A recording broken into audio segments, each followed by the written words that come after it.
Hello, everybody. We've got a show that promises to be at least mildly interesting for your listening and watching enjoyment. For the monologue, I think it's time to uncover a list of internet famous animals throughout the history of the internet. In the interview, we're talking with Adam Hersh, the principal of Blue Chip Law, about litigation and arbitration. Yeah, that's right. Real legal shit. In the counter program, I'm bringing back one of my favorite segments. That's right. For the first time ever on Legal Late Night, it's the return of What Would Florida Man Do? Now, let's discuss how a raccoon with a back problem became the internet's favorite animal. A couple summers ago, it was Brat Summer, courtesy of Charlie XCX. That did not turn out so well since it was supposed to be the lead-up to Kamala Harris winning the presidency. But damned if the country wasn't like, this elderly treasonous pedophile rapist intrigues me. He seems to have new ideas about gold leaf. But this summer is the summer of Jimothy, which will hopefully lead to a more sane result in the upcoming midterm elections in November. In any event, if you haven't heard of Jimothy, he or she is a raccoon living in Seattle. I say he or she not because I'm extremely woke, but because Jimothy is a wild raccoon with sex yet to be determined.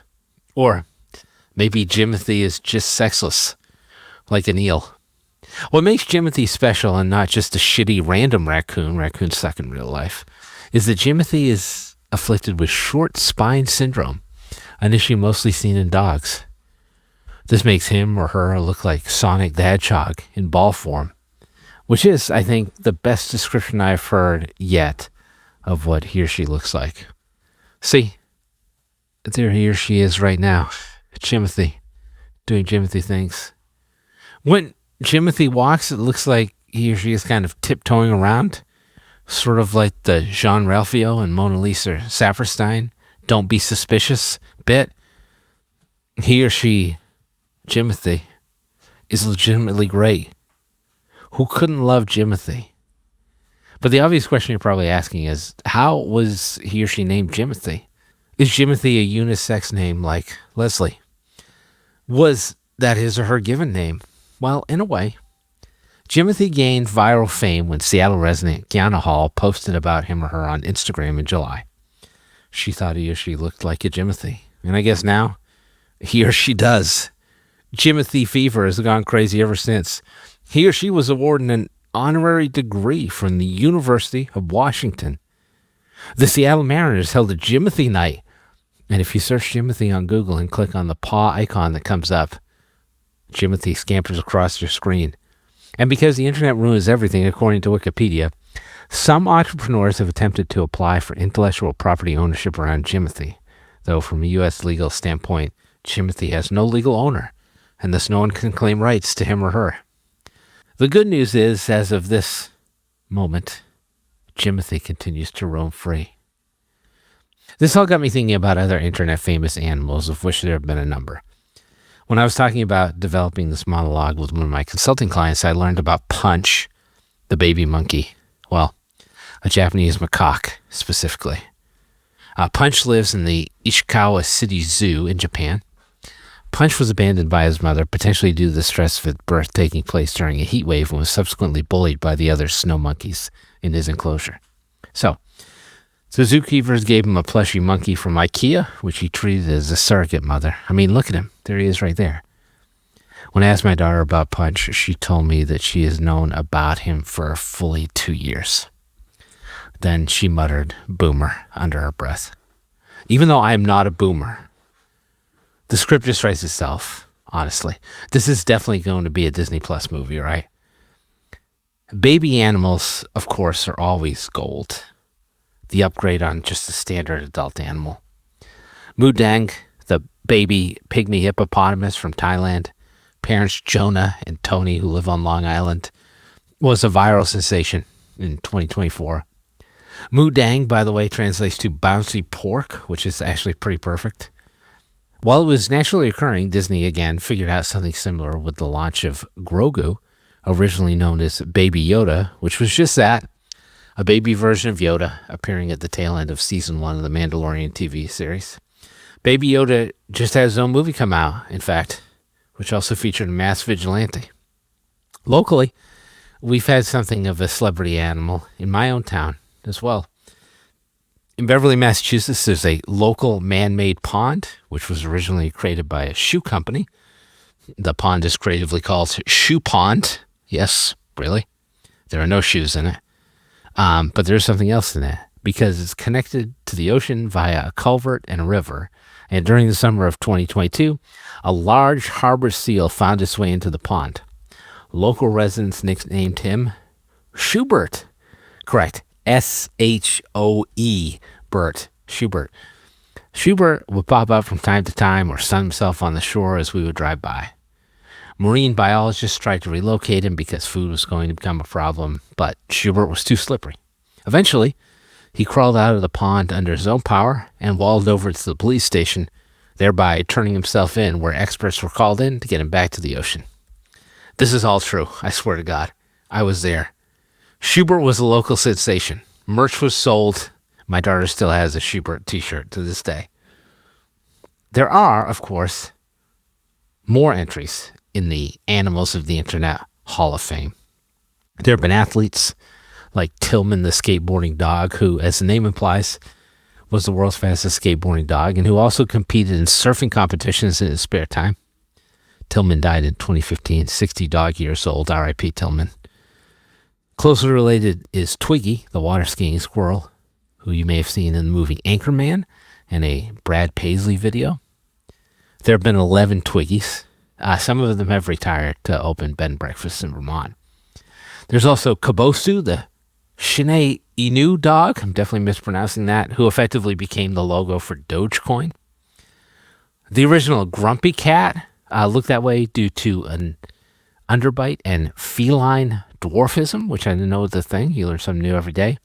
Probably the first internet famous animal was Mr. Winkle, which is my nickname for...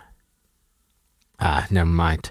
The real Mr. Winkle was found on the roadside by a documentary photographer in 1996. She started taking glamour shots of the dog, and the rest is history. Or not, because the MrWinkle.com website is still active and an admirable relic of the late 90s. If you ever wanted to see what a GeoCities page was, take a look at that MrWinkle.com website. Of course, none of this even includes television or movie animals like Mr. Ed or Lassie or Benji, Hooch, and others, or anthropomorphic creatures, half human, half animal, or human-like animals like the Morlocks, the ape people from the Planet of the Apes, Simba, or even Hanzo from Kobu and the Two Strings. See, despite the fact that I'm allergic to every animal in existence, I can at least appreciate them from afar, inside of my bubble, with plenty of Benadryl by my side. Long live Jimothy. Although, realistically, Jimothy will be dead by next summer. Anyway, now, I say it's time to inspect the furless, but equally wild world of litigation. We'll do that next, starring Adam Hersh of Blue Chip Law. Don't worry, I believe he's had all his shots.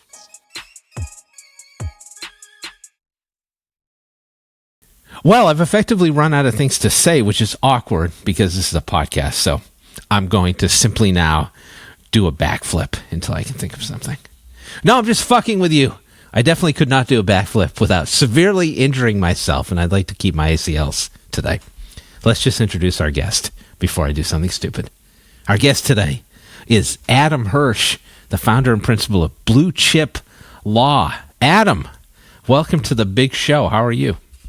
Well, you just said you didn't want to do something stupid, and you brought me on here, so... What was I thinking? In your own hands. You never know what I'm going to say, so that's always the dangerous thing. Well, thank you for coming on, regardless. We'll see if we can get into some stuff here. The audience does not quite know you yet, but I've known you for a little while, and you kind of strike me as someone who was almost born to be a litigator, which is what you do. Do you feel that way? I mean, I didn't know what I was going to do graduating college and senior year. One of my professors said, we knew you were going to law school the day you got here. So, right, I kind of feel the same way. So But where you went undergrad at Florida, University of Florida? I did right? undergrad at Stetson and then law school at Florida. Oh, gotcha. Okay. And so your I got to college see both. professors were like, you should go to law school. You're definitely going to law school. I had taken a sports law course, really liked it, did really well in it. And then I started thinking like, okay, what am I going to do? And then it was, well, let me take the LSAT, see how I do, and got into UF, and the rest is kind of there. So what was your interest in the law? Were you just like, because I went to law school because I couldn't think of anything else to do. Was it kind of the same for you? Well, I mean, I was a sport management minor. So it was one of the courses you had to take for sports law. I was doing really well in it. And sort of, it was, okay, like senior year's approaching, like, what am I actually going to do now? Right. Like, I know I have uses. I don't know what those uses are. Probably still don't know what those uses are. Yeah, join the club. But it became, okay, what should I do next? And then it was, yeah, you're going to law school, aren't you? Oh, I guess that happened. And then it kind of just happened. But that's also what I tell people sort of with people going into undergrad, or sort of people kind of commenting of like, what am I going to do? Well, things sort of find you. Like, I took a law course, really liked it. It just came easier to me. Certain things come easy to you, certain things don't. Do something that comes easy to you.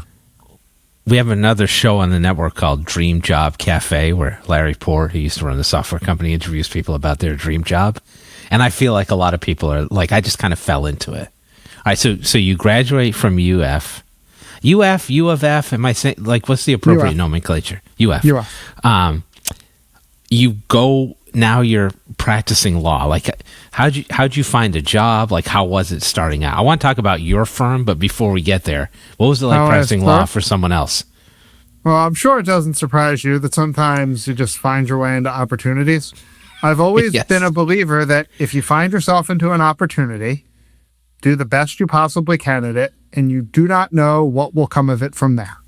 So I thought I was going to be a bankruptcy lawyer. I interned for a bankruptcy judge.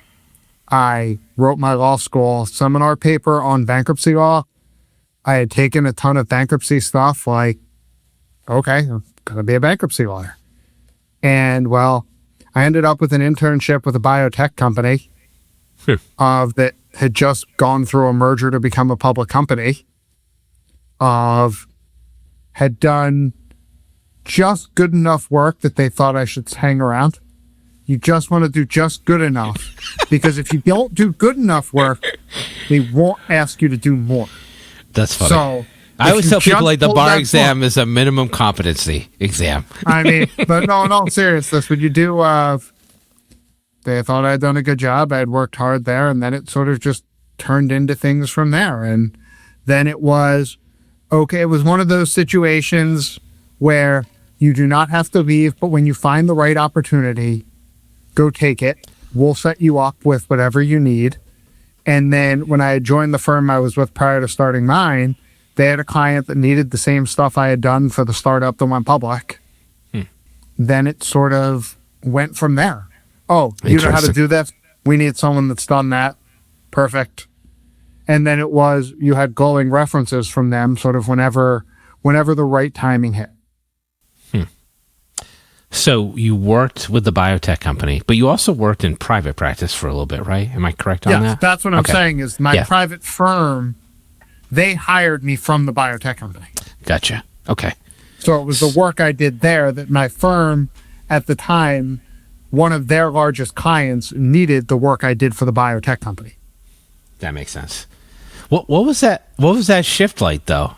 Moving from a biotech company in-house to working as a private practice attorney.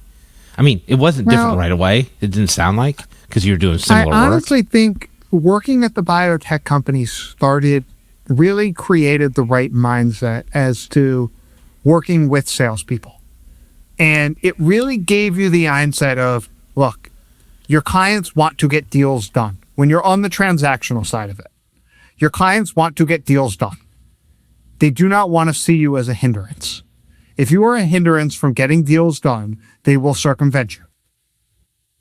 So you have to find ways to get things done, because otherwise, if you're gonna say not to do something, and I'm not saying there are not times where I haven't had to say that, you better have a good reason, because I promise you, whether it's the CEO or somebody's going to be asking at your desk and you're already going to be on the defensive, why are you holding this up? Yeah, right. And that if it's over something stupid, well, because there's a comma here and it should be there. Not saying the commas don't matter. There are plenty of cases where, but you're clearly not an English major like me. But it's over some trivial issue that if on the fourth Tuesday after the third Wednesday, like something like that, that's small, but it's also a sign of the other thing it does is it gets the sales group or other individuals to bring things to your attention that they might otherwise not want to come to you on, because they know you'll find a way to make it happen. If you're just going to say no to everything, no one's going to come to you. They're going to circumvent you. That's interesting. Most companies are sales companies first. You're judged by what you sell, which means revenue is generally always going to win out.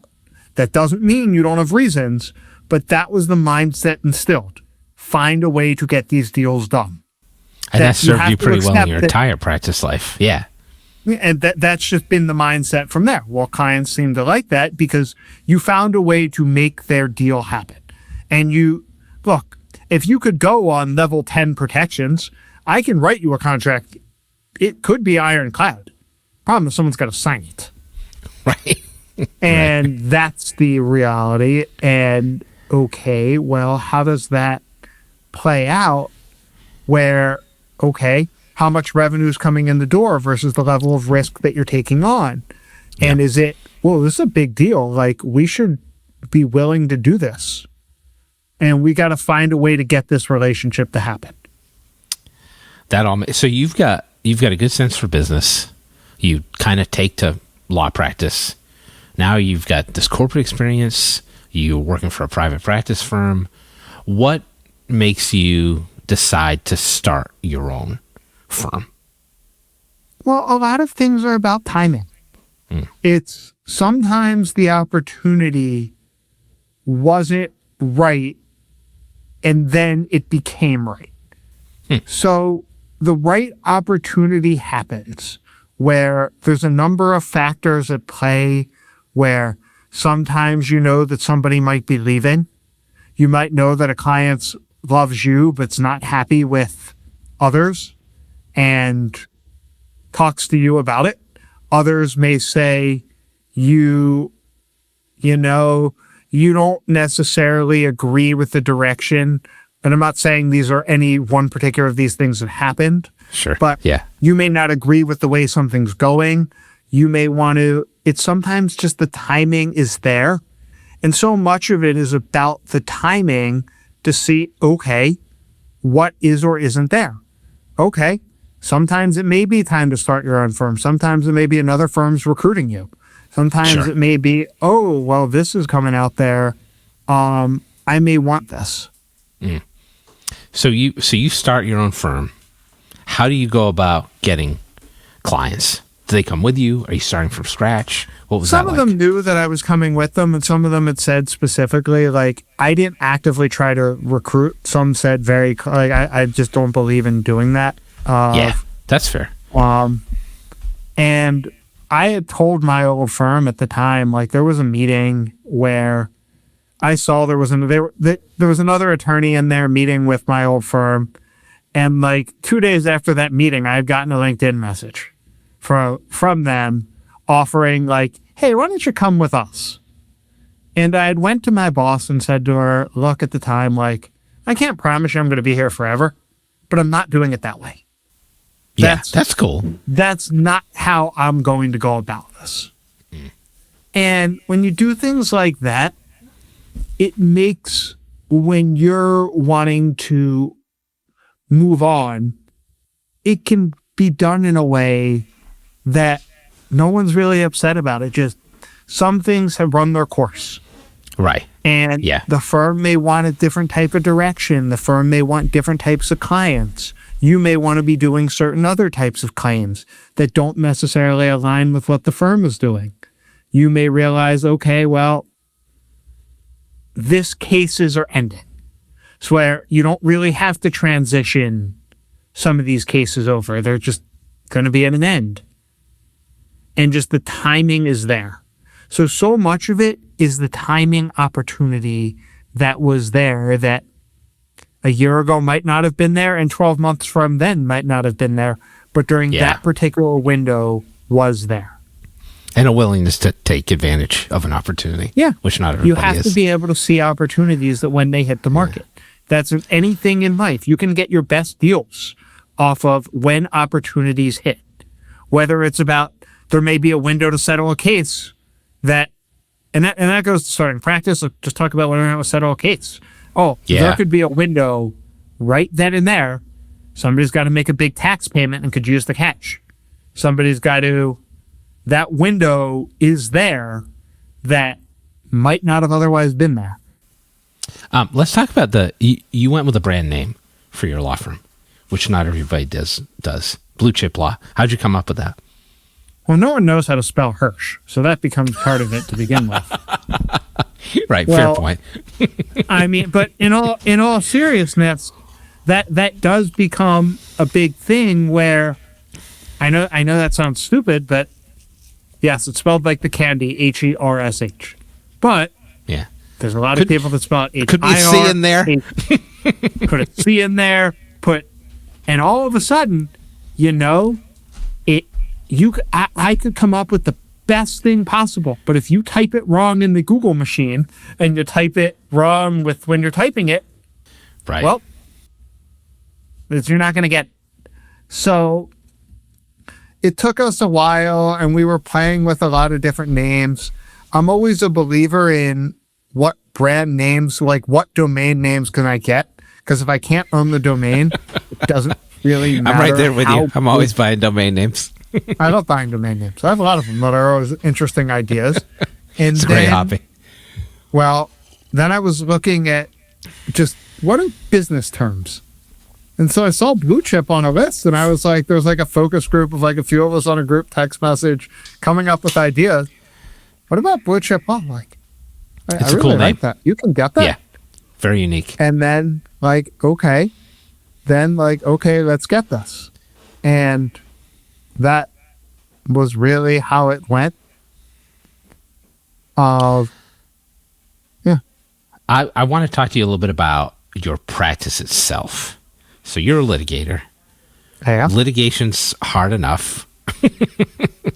I want to talk first about this notion of crisis litigation. Can you sort of tell people what that is and means, and then talk to me about how you engage in that in an effective way? Crisis litigation is its own breed of sort of everything. Every business crisis could be different, but some situation happens that you've got to deal with ASAP, whether that could be the news has shown up at your business, some employee did something really, really stupid, and all of a sudden now you've got a potential mess on your hands. Right. A situation that if you don't handle it right, it can cause an entire mess. It could be the police are there. It could be because a death happened. It could be because some situation happened, or the person that you get 90% of your revenue from, some situation happened there. It could be somebody stole your situation. It could be that you got hijacked. Yeah. There isn't one set crisis. All bad things. Well, I mean, in other situations, we were talking about Florida before this, and apologies to anybody that may hear it. I live in Florida. It can storm. And you get a flood. There's a thunderstorm going on there. You get a flood. That alone can be some situation that happens that time. Some situations you have to see how they play out with time. Crisis ones, you've got to deal with this quickly. And you don't necessarily have the luxury of, let me wait a month and see how this plays out. If if your local eyewitness, if you're running a business and you're running a retail store and the local news on your side or whatever Action News or the I team on your side, the investigative team, and they're showing up at your door, you don't have a month to get around to dealing with this. Yeah, you don't have that. So you got to get creative, right? Because every situation is different. Every situation's different. You have to be able to operate without a playbook. Which and I think realize you're that may not at. Be the direct answer to your question, but there isn't a direct answer. No one answers my questions directly. Well, okay, let's do this because I think this is interesting.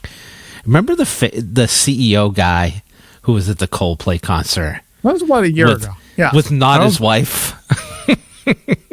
That's a crisis litigation situation, right? It certainly was. So you got to put the brakes on that. Yeah. It's because of a media storm where you're having to issue press releases or you're having to do something because a lot more people knew AstraZeneca. I think it was AstraZeneca.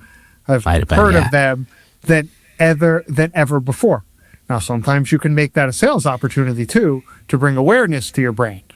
So, interesting. You may have to look at it. Okay, is there any way we can make a positive just with spin a different CEO potentially?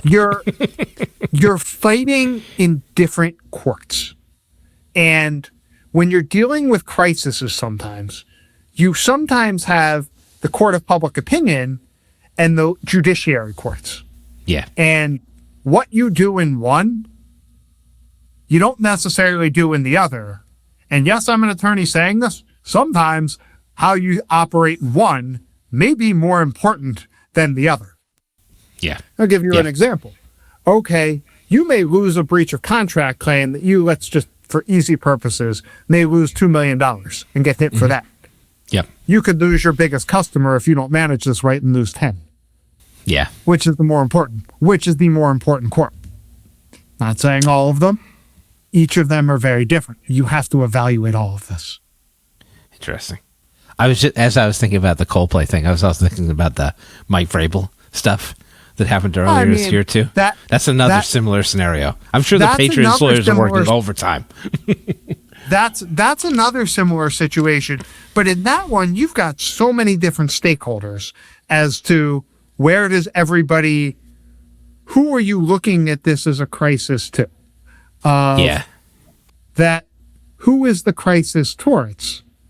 Like it really, who are you trying to look at this at? And I'm happy to go through it if you want to. Like, what angles are you looking at this for? What? Give me so who do you want to represent? I mean, Patriots, Diana Rossini, the Athletic. Everyone there's got a different situation. Yeah. I don't advocate this, but is that the first time somebody in a high profile situation cheated on their spouse? No. Yeah, probably not. It is not the last. It is not my job to judge whether or not in that particular relationship, that is, look, if they're cool with that and they have some deal where, look, don't do this in public. Right. Yeah.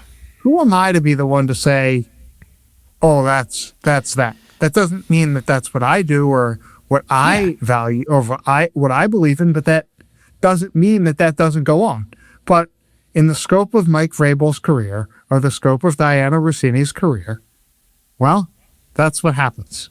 And, well, also, you don't sometimes want to know how the sausage gets made. And, well, how do you think sometimes stories get broken to certain people? Don't always ask about what's all going on there. You don't always want to know. So for the two of them, I don't see this as much of a crisis. For the hotel, I could see this as an absolute. We don't want. Right. We're having because they were at that resort in Arizona where people saw them. Yeah. Yeah. Like we charge a lot of money here so that people are private. Like Not to say if Vrabel's understanding with his wife was, look, if you do this stuff, just do it privately, do it. Okay. Where the issue becomes is don't embarrass me in front of everyone where we have to do those things. Where I look at it as more the hotel, like any talk about this for the hotel is that's terrible bad for them. because it looks like we're supposed to have this private secluded facility. We're paying a lot of money. Our guests are paying a lot of money for that. That's what we're selling. And that is a mess. You've got, the photographer. You've got... Right. That's the bigger issue is for the hotel, for the crisis standpoint, like we got a lot of bookings here. Like we got a lot of clients. We can't have our guests are going to be potentially subject to this because probably that's not the first time that's going on there. Probably not. And I would suspect that this hotel is one of the go-to spots. It's just if you're at a private resort, the reason that you're charging those things are because you don't want the cameras up on you. You don't want, you don't want that. I realize it may sound a little bit ridiculous, but with the Taylor Swift and Travis Kelce wedding, just think about it from a perspective of if you want a private wedding and you're Taylor Swift, you do not want the private, where else are you going to do it? How can you do this in a way, if you want a private wedding, how can you do this in a way where it's, I don't want everybody watching this. I don't want to have to do that. I think my invite for the Taylor Swift wedding got lost in the mail.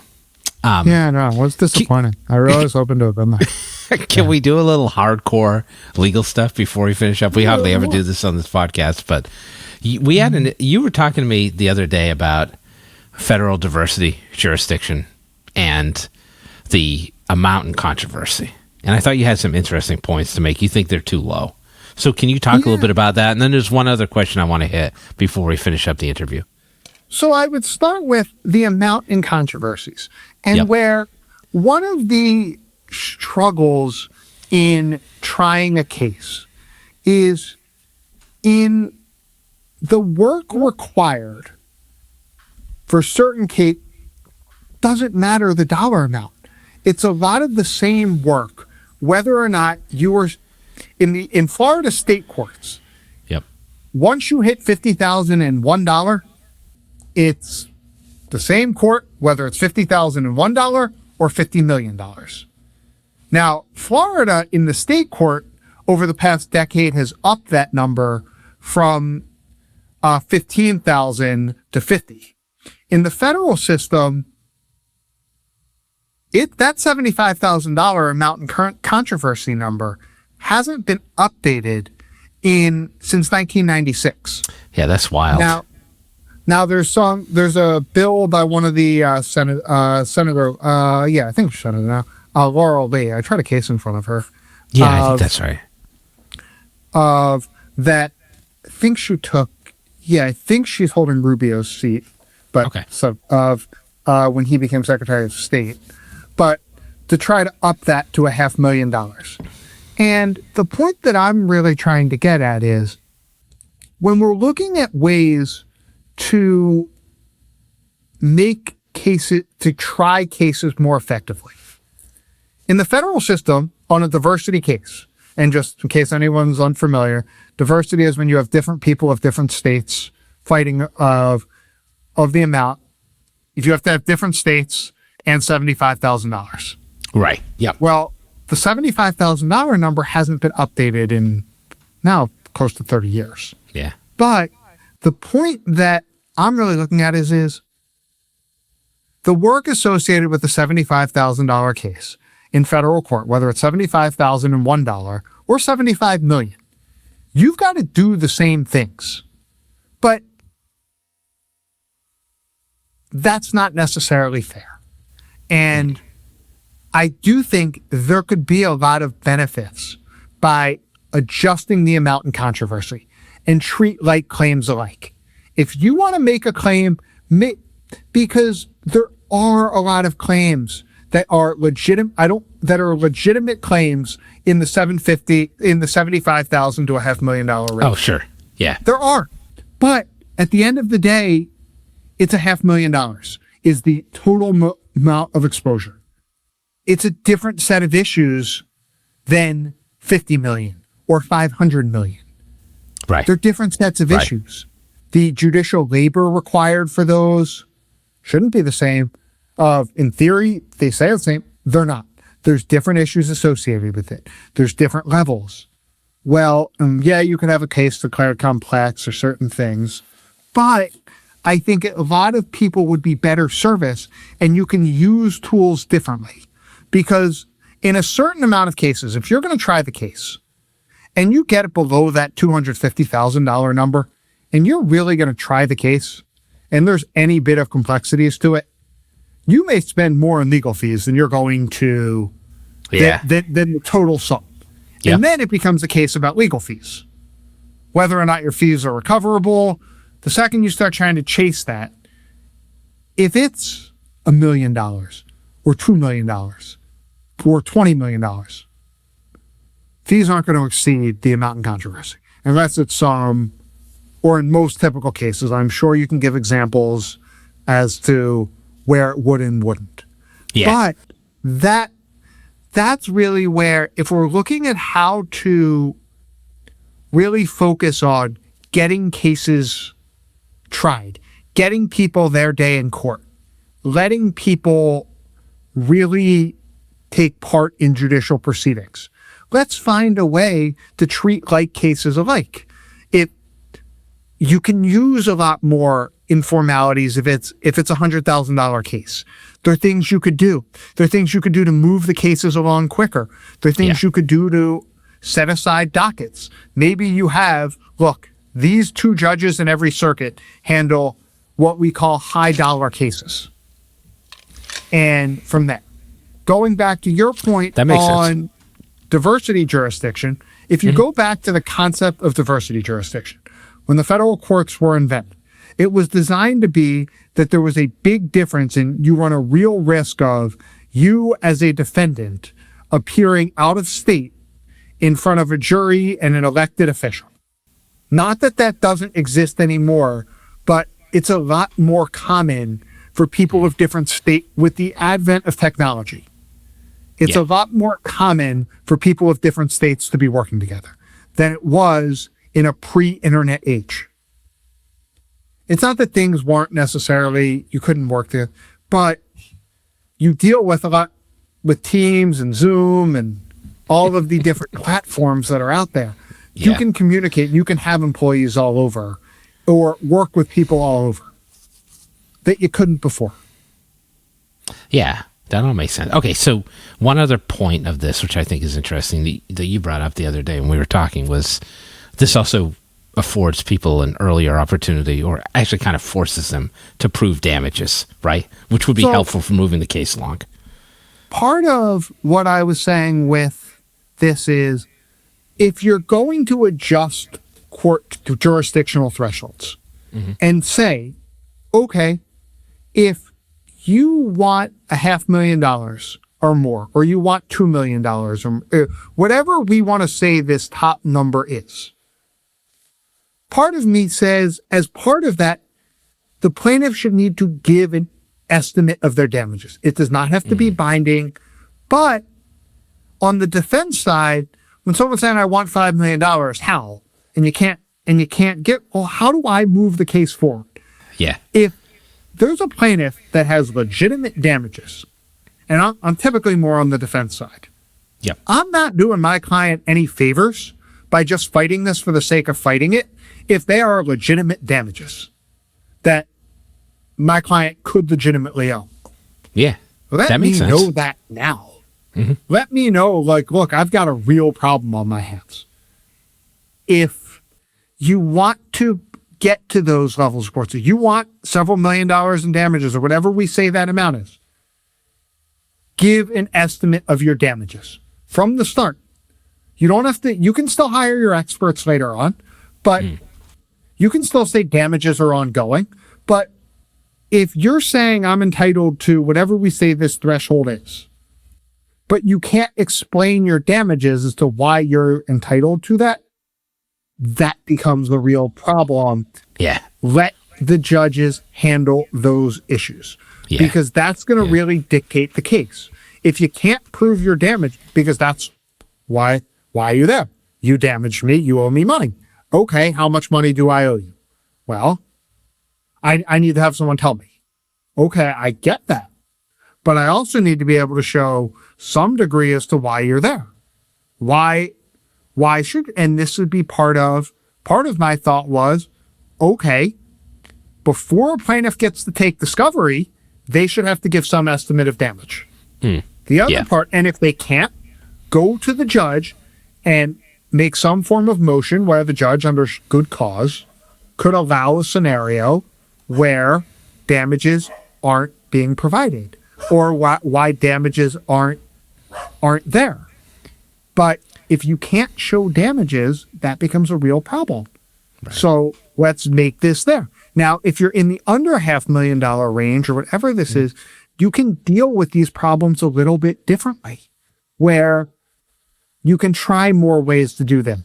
You still have to prove your damages, but you want to be in these top level courts. Okay, let's move cases along. Let's find ways to treat like cases alike. You can focus a lot more on ADR in smaller, the under $500,000 cases. I'm glad you brought this up. This is the last thing I wanted to ask you about. You feel like, I don't want to put words in your mouth, so tell me if you don't think this is correct.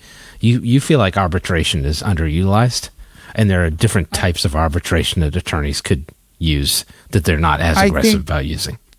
I think there's value there's a lot of, Florida happens to be a leader in alternative dispute resolution, in different ways to resolve disputes. A lot of people really do, when we get into what type of arguments are we arguing, when we're in that bracket of under 250 range, I do think that most business owners do realize that when you're under 250, there becomes a line where the expense becomes greater than what you could recover.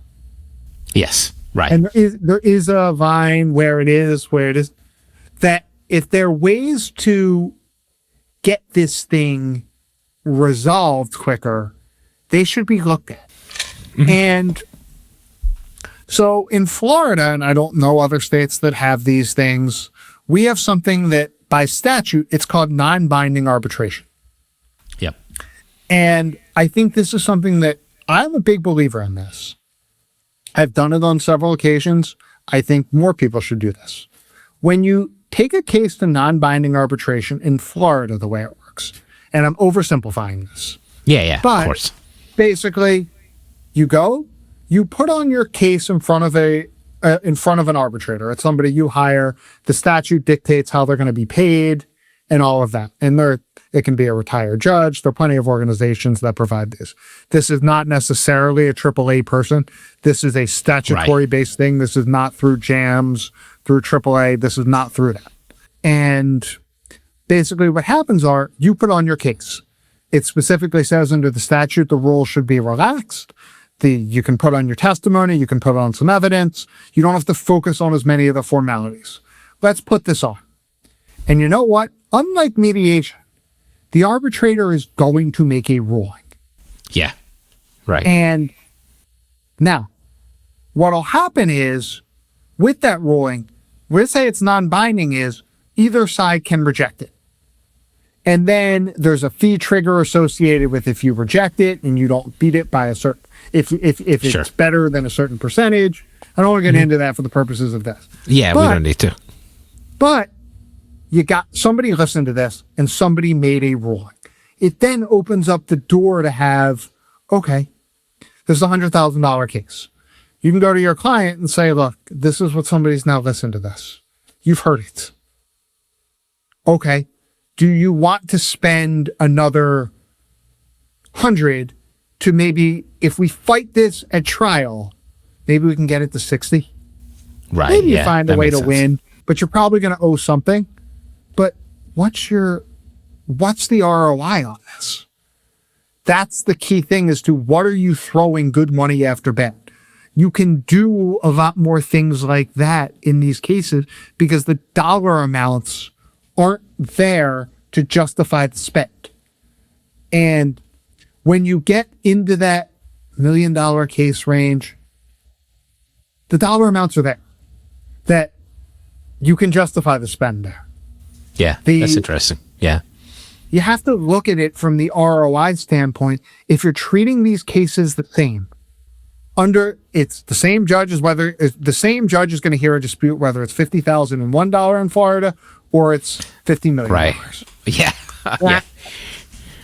That there could be different work where you should be able to. Now, Florida, to their credit, has upped that amount, and about 10 years ago, that amount was $15,000. They have upped it significantly. The federal system has not updated it years. I think we had looked at this the other day, like 75,000 then is 136 now. Right. Right. We got some work to do. But I think you can go to what I'm suggesting is a massive jump, is because it is different. You're not denying anyone their day in court. You're actually giving it to them a little bit quicker because you're able to treat like cases alike. The issues associated with $2 million cases, the issues associated with $10 million cases. Okay. You know you're going to have a bunch of lawyers showing up. You know you're going to have the discovery issues. Going to be different.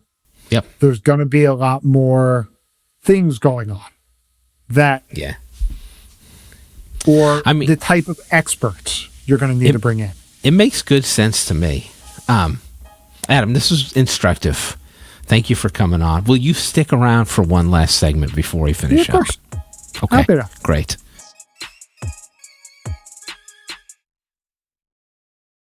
Welcome back, everybody. It's my favorite part of the show, the Counter Program. It's a podcast within a podcast. This is a conversational space where we can address usually unrelated topics that I want to explore at a greater depth with my guests. Expect no rhyme and very little reason.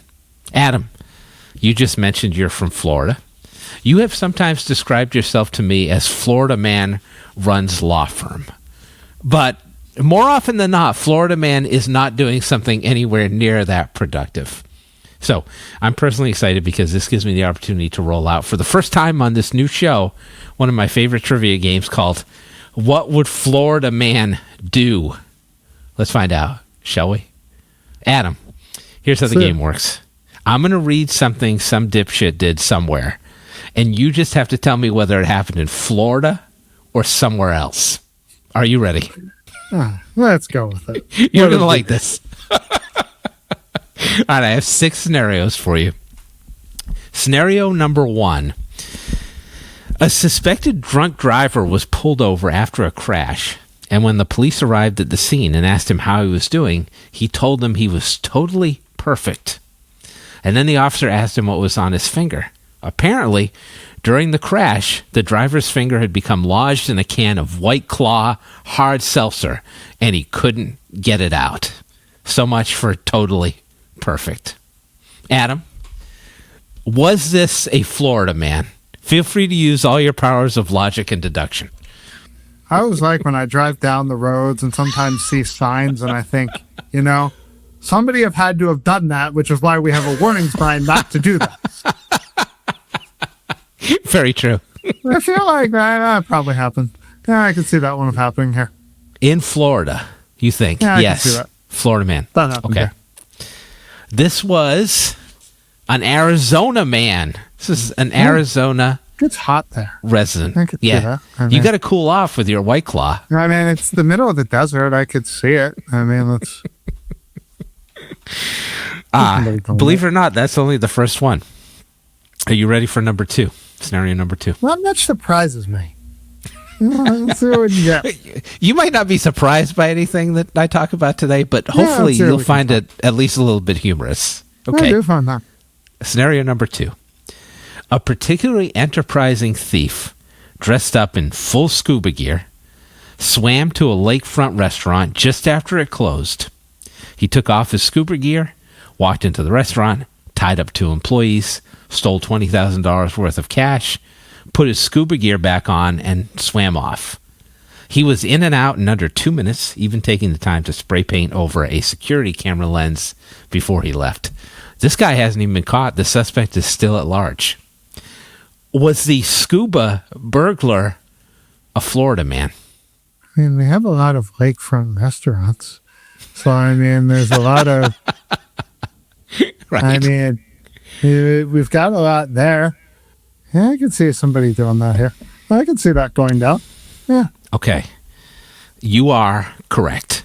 Florida there man. Do you want to take a guess as to where it happened? You said it was a lake. Lake. Yep. So I could see one of the lakes in Orlando, potentially around that area. All right. You're warm. You're very warm. Are you familiar with Lake Buena Vista at Disney World? Yeah, it's World? right in the Orlando area. There's a lot of lakes. I mean, right outside. Why not? Paddlefish Restaurant in Disney Springs was where this happened. There we go. You were 1 for 1, which is pretty good. I've never had anyone complete this perfectly, but your batting average is good so far. You're hitting 500. Are you ready for scenario number 3? Yeah, why not? One business-minded man started hitting up national and state forest locations to steal life-size Smokey the Bear signs, which he intended to flip on Facebook Marketplace for $1,900 apiece, which is an oddly specific price point. When he was apprehended, the police, who had a real sense of humor, brought someone dressed as Smokey the Bear along for the arrest. That is a perp walk. This is a real story. Adam, was the Smokey Bandit a Florida man? I don't think that happened here. Okay, I feel tell me why. That I could feel like, because Smokey the Bear I could associate more with like the Tennessee mountains. And Great like Smoky the Mountains. Yeah. And that's where I could see that. And that's where I could see that. Because we don't have mountains here. And that's where I could see that really. What do you think about the $1,900 price point? I thought that was interesting. I've Seems always very sometimes wondered specific. sometimes that too. And you look at some of the things people do and it's oddly specific. It's like, where'd you get that from? Right. Right. How was that idea created? I know you do merchandise. As we can see, you've got, if you're watching on the video, you can see some Adams jerseys back there. Would you buy a Smokey the Bear cutout for $1,900 on Facebook Marketplace? I don't know. See, 1,900 was a little high. I was thinking more the marketability of a Smokey the Bear being closer to $1,250, but that's fair. Believe it or not, this was a Florida man. This occurred in Florida. Yes. All right. Scenario number 4. That's what I know. Matthew Pancake, that's his real name, Matthew Pancake, broke into a pet store and freed a number of puppies, birds, ferrets, and rabbits by smashing their cages open with a rock. When he was apprehended by police an hour later, Pancake was found in a Big Lots parking lot, of course, wearing a leopard print onesie in which he was storing several live gerbils. Arrested with gerbils in his pants. Was the gerbil smuggler a Florida man? Times like this that I miss watching live PD, where they would just come in and just watch what would go on. Because I check into hotels under the name Matthew Pancake. I just want to watch, like, what do you do if you're the officer getting called out here? Like, yeah. My question is, they reported parking lot. Yeah, there are a lot of Big Lots down here, so yeah, I'll go with it happened here. Ohio. This was in Ohio, man. This happened in Columbus, Ohio. My question was, like, several gerbils? Like, how many gerbils are we able to fit in a single leopard onesie? And how long would they be able to survive? I mean, this is where we need to be getting PETA and really, really be asking these types of questions. But these are the types of things that I really would like to, like, understand. I just want to know, like, what the thought process was. Like, okay, you were going to do this. Right. Where was the next step of what you were going to do with this? Where do you go from the Big Lots parking lot with gerbils in your pants? Agreed. Stage 2. I don't know. No. All right. I think we're warm now. All right, I got 2 more for you. Scenario number 5. A man and a woman were driving around in a stolen car when they were pulled over by police. Following a search of the car, police discovered a large amount of methamphetamine, most of which was contained in a zip-up tote bag with the words, "Definitely not a bag full of drugs," embossed on the front of it. Narrator, it was definitely a bag full of drugs. Where was this fashion-forward couple arrested? Was it in Florida or someplace else? Did you say they arrived at a border? No border. They were just pulled over on the street with not a bag of drugs. It was not a bag of drugs. It absolutely was. Yeah. See, And I'm by not the way, very if good at folks this are interested, as you think about this, there is a Reddit thread dedicated to this particular crime where you can see the actual bag if you'd like to purchase one for yourself or have one made on Etsy. This is certainly not what it's. I mean, it's like all I got was this shirt. Oh, Right. I guess I'll go with that happened here. This happened in Oregon, not a Florida case. Clearly not very good at this. Well, in your defense, no one really is. But it's actually like, if you look at the tote bag, it's nice. I mean, hey. I think this is what you can give out as gifts if you're looking to see. If you're looking to see as you're trying to build this, as to like the studio audience, as to. Oh, that could be our swag. Definitely not a bag of drugs. Tote bag. All right, watch for those. Not that. I would just like to now see. That's where you go in front of the TSA agent and you bring the bag in, and you just see. I told you. See, this is the play stupid games, win stupid prizes type thing. When you show up with that bag, I didn't know it. Yes, it's funny, but then, okay, we'll watch. Watch for the definitely not a bag full of drugs tote bag available soon from the Legal Broadcasting Company store. Okay. And then the merch store, you know? I've got one more. I'm going to have so much fun. I'm joking. Okay. Scenario number 6. Again, we've got a driver pulled over by police who had removed the passenger side seat and cut off the passenger side roof and door of his Ford Crown Victoria and replaced the door with metal fencing. Why?